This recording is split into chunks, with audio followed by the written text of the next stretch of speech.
This beautiful woman was born into a family of spies in North Korea, and she spent half her life as a spy. Her best tool was her beauty, and she had spent nights with over 100 high-ranking South Korean officials. She provided a plethora of intelligence to North Korea, but ultimately turned herself in to the South Korean police. What could cause such a ruthless, beautiful spy to become a weeping, vulnerable woman in a South Korean courtroom? On September 10, 2008, the Seoul court in South Korea convened a special public trial. Unlike regular sessions, anyone wishing to attend today's trial had to register 2 to 3 days in advance. Citizens and the media underwent a rigorous background check, with the final decision on admission resting with the South Korean Prosecutor's Office and security agencies. The reason for these stringent security measures was that the defendant, Won Jeong-hwa, had been a spy and was accused of stealing and sending crucial intelligence to North Korea over a 7-year residence in South Korea. Her espionage activities were considered a threat to national security, so public hearings were normally not held. However, due to the seriousness and exemplarity of the case, the court decided to open its doors to the public to raise awareness.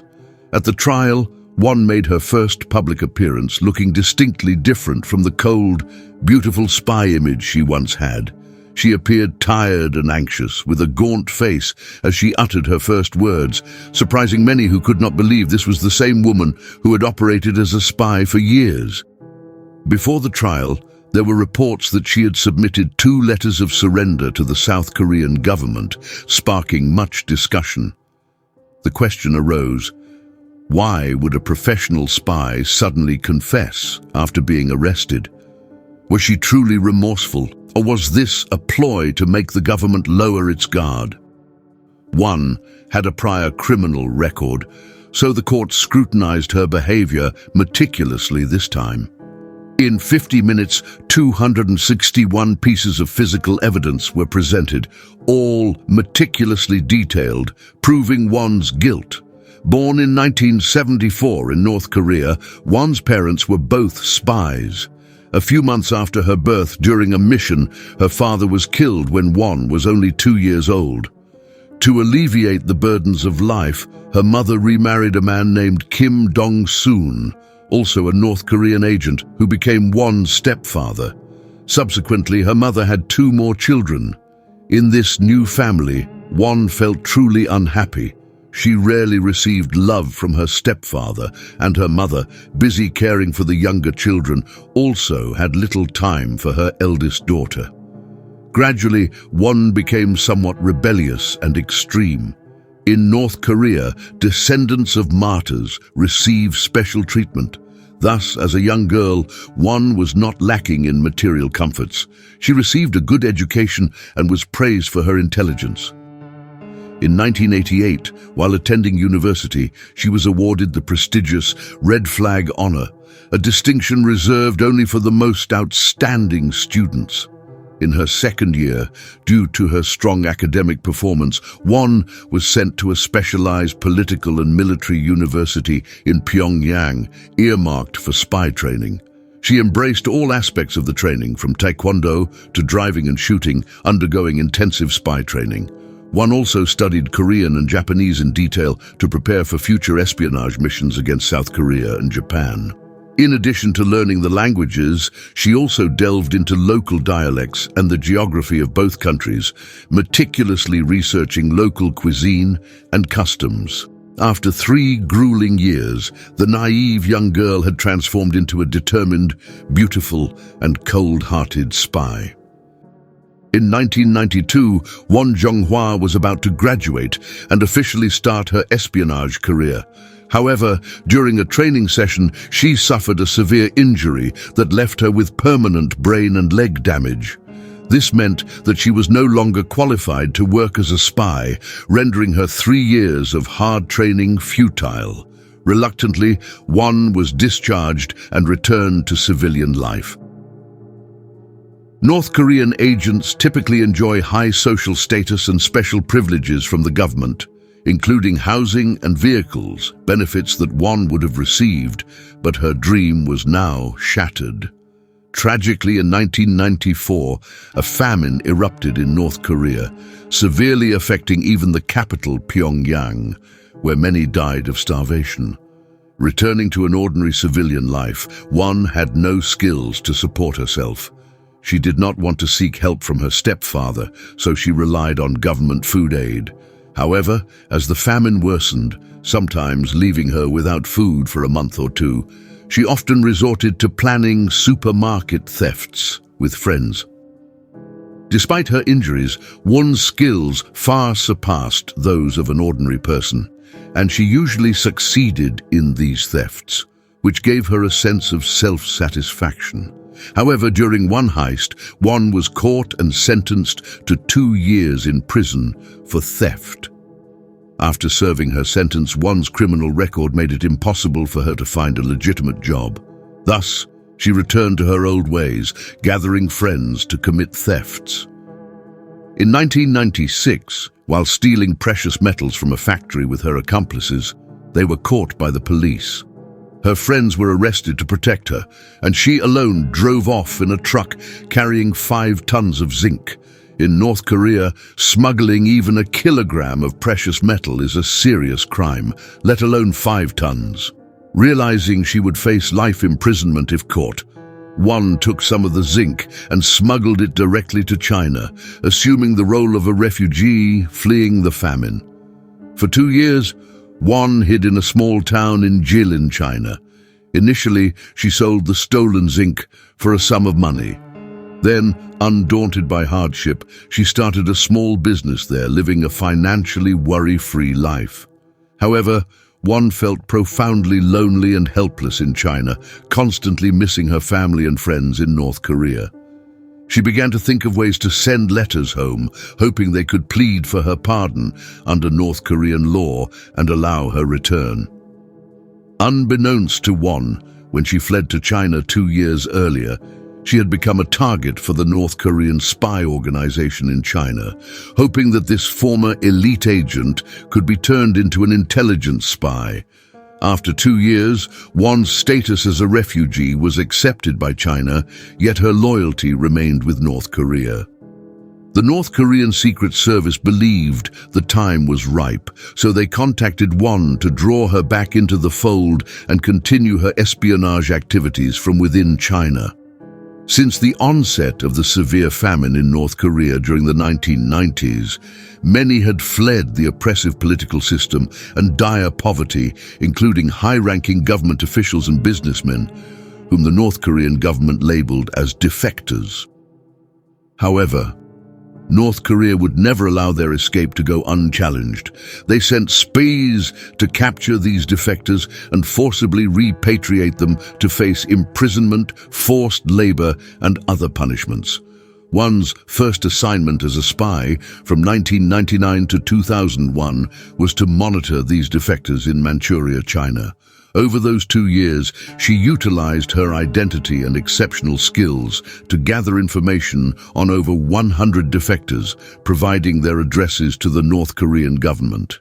The majority of these individuals were subsequently arrested and incarcerated in labor camps in North Korea. The North Korean security leaders recognized Won's unique strengths. Her bold personality and lack of discipline from a young age set her apart from traditional North Korean women, especially in matters of gender relations. During her surveillance work, she freely used her beauty to gather information, viewing sleeping with men as a means to an end. With her petite and attractive appearance, Won was a type favored by many men. Realizing this, the security office decided to relocate her to a more suitable environment for her mission, South Korea. In October 2001, Won received orders to infiltrate South Korea. Her operations in South Korea were to be facilitated by her stepfather, Kim Dong-soon. After receiving her orders to gather some information about South Korea, She proactively approached a Korean businessman operating in Manchuria, China. After establishing a relationship, Won obtained the information she needed. However, she soon discovered that the businessman had no intentions of returning to South Korea, meaning she could not use him to cross the border. Deeming him of no further value, she found a reason to part ways with him. Not long after their breakup, Won discovered she was pregnant. As she was about to abandon the baby, the North Korean security agency intervened. They believed keeping the baby would be more advantageous for Won, and she followed their advice. Next, she met and became acquainted with a South Korean man at a dating service. He was captivated by Won's feminine charms, and they smoothly progressed to sleeping together.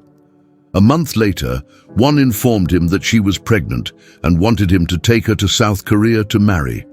This man, completely unaware that the child in Won's womb was not his, had no idea that after marrying him in South Korea and acquiring citizenship, Won would file for divorce. After her successful divorce and the birth of a daughter, Won began to plan her espionage activities. This time, she had two main missions. The first was to acquire the identities of North Korean defectors, key targets such as Won Jeong-hwa, the former secretary of the Workers' Party of Korea, and the defector leader Kim Hyon-hui, with instructions to assassinate if necessary. The second mission was to steal information from the South Korean military and intelligence agencies. Won believed that compared to being a divorced mother, her identity as a North Korean defector could help her gain access to the highest echelons of the South Korean government. She proactively surrendered to the South Korean National Intelligence Service, claiming to be a defector from North Korea and hoping to start a new life with the support of the South Korean government. South Korea has always been lenient towards defectors from the North. After verifying Won's claims, the South Korean government approved her application for permanent residency. Won immediately contacted her stepfather and asked him to prepare some capital to start a seafood business, using it as a stepping stone to enter the South Korean upper class. In a society where the boundaries between money and power are blurred, Won quickly succeeded and established herself within the elite, becoming a beautiful and successful businesswoman. Gradually, many influential figures in the South Korean military and political spheres began to take notice of her. On one hand, they sought financial support from Won. On the other, many high-ranking officials were drawn to her beauty and desired a closer relationship. Won was always ready to please and adept at using her beauty to exchange information. Occasionally, she would use her seafood business as a pretext to travel to China. However, the real purpose of these trips was to relay important information back to the North Korean security apparatus operating in China. In 2004, Won was tasked with assassinating 2 South Korean agents. She prepared a syringe and poison, but just before the night of the operation, the North Korean security agency reconsidered, fearing that the assassination could expose Won's identity. Moreover, they believed that she would be more effective at gathering intelligence as a beautiful operative. Ultimately, the North Korean security agency temporarily called off the operation. Won continued to leverage her beauty to gather intelligence. She capitalized on her divorced status by registering with a dating agency, subsequently dating South Korean military personnel and politicians. Whenever she encountered resistance, she used her charm to seduce them. Ultimately, Won successfully used her allure to extract information from over 100 South Korean soldiers and relay it back to North Korea. On her final date, she met Captain Park, who was in charge of military secrets and information regarding North Korean defectors. At 25 years old, he was relatively immature and inexperienced. Won repeated her strategy, moving in with him. Captain Park, who was anxious about being involved with a woman 7 years his senior, complied with almost all of Won's requests. As a result, she successfully obtained personal information and addresses for Won Jeong-hwa, Kim Hyun-hui, and others. Won Jeong-hwa, a former minister of the North Korean Workers' Party, was a key figure who had defected to South Korea and was under tight military protection, making him nearly impossible to approach without an introduction. Therefore, Won turned her attention to another North Korean defector, Kim Hyun-hui, the leader of a group of defectors in South Korea. Kim Hyun-hui often met and was close to Won Jeong-hwa, and the security surrounding him was not as stringent. With the help of Captain Park, Won managed to arrange a private dinner with Kim Hyun-hui. Throughout the meal, she made every effort to please and entertain him, persuading him to drink to lower his guard. As the alcohol took effect and Kim Hyun-hui became slightly inebriated, Won, trained and disciplined, remained sober. In the drunken haze, Won embraced and kissed Kim Hyun-hui, then proposed to him and requested a meeting with Won Jeong-hwa. However, amidst the excitement, Kim Hyun-hui sensed something was amiss. His instincts still sharp, he pushed Won away and later took a taxi home.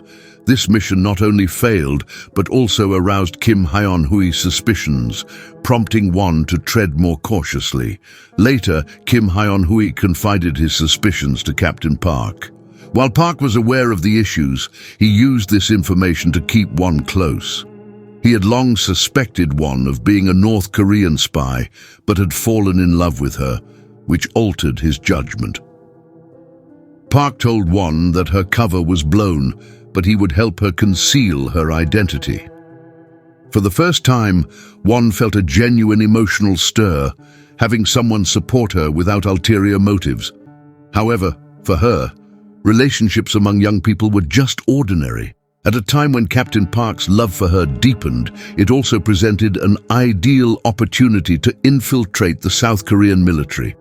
Won knew the South Korean military invited North Korean defectors as security consultants to brief them on the political, economic, military, and cultural aspects of North Korea.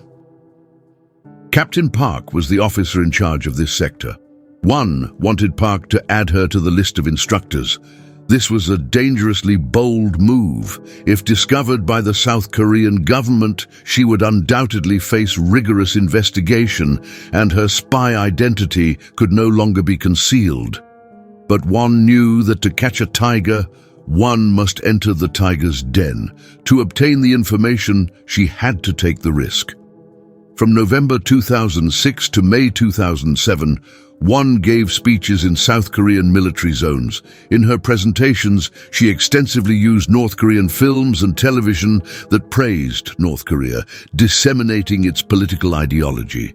At the same time, she also mastered a significant amount of information about the South Korean military. Won's audacious and frequent actions eventually aroused suspicion. However, she never underestimated her beauty, viewing it as a sharp weapon. She used it to bribe many officials, thereby quashing any doubts about her. The North Korean Security Office tasked her with a new mission to gather intelligence in Japan. Won reverted to her old methods, starting to date Japanese men. She made 3 trips to Japan to collect intelligence, but relying on Captain Park's protection over the years made her actions increasingly bold, also increasing her risk of exposure. The South Korean government grew suspicious. This time, while on a mission in Japan, she was detected by South Korean intelligence engaging in purpose-driven dating activities.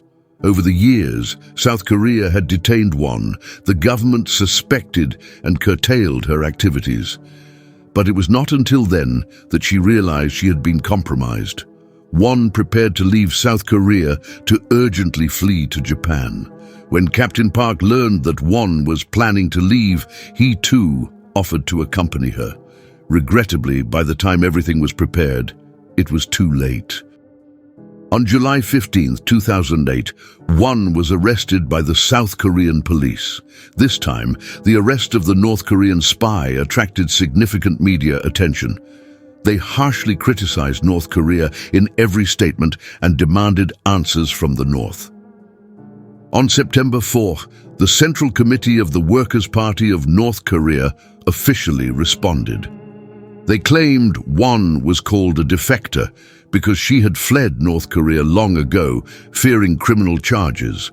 She was considered North Korea's most significant criminal, and they suggested the espionage might have been her own doing in collusion with South Korea to slander North Korea. The implication was a denial of Won's role as a spy. After being imprisoned, she was uncooperative and in poor spirits, surviving only on nutritional solutions.